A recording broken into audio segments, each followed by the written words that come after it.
I'm working too hard. Are you working too hard too? So I did some looking into what working too hard actually does.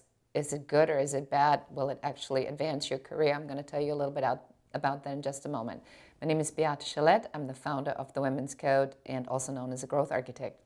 So when you are getting into a job or you build your own business, there comes a point where you get the momentum and then you get to the tipping point.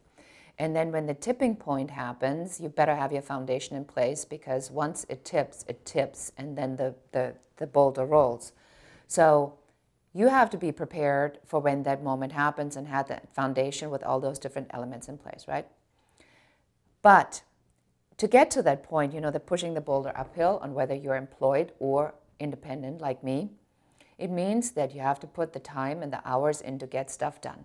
And then you have to take on more things that you normally wouldn't take on, or that are not specifically in your job description, because you have to get that network out, right? Because networking is everything. They always say it's who you know. And a lot of that is really true, because people hire people who they have a connection with, people who they like. So suddenly I'm here and I've been literally working for the last, I want to say, month. I've worked every single weekend, like a full Saturday, and then on Sunday I've just been catching up with a few things. Needless to say, my relationship, not so good, because I'm never there, and when I'm there I'm distracted.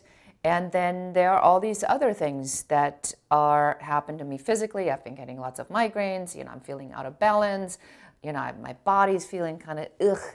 I'm not eating well, because who has time to cook all these home-cooked meals? So suddenly there's a lot more takeout. So it's like this snowball effect. When you are in this moment in your career where you're really having that momentum, I think now requires us to take this moment of pause. So I've looked at a statistic which I thought was really interesting, where it says, and this is a study from the City University of London, where they said that, does it really help you when you work hard in your job?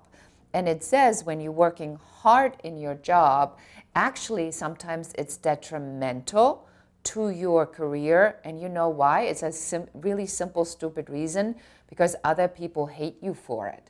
Because they don't want to get your emails on Saturday, they don't want to get your emails on Sunday, and they don't want to get your pressing emails at 10 o'clock at night or at 6 o'clock in the morning, because guess what they're thinking?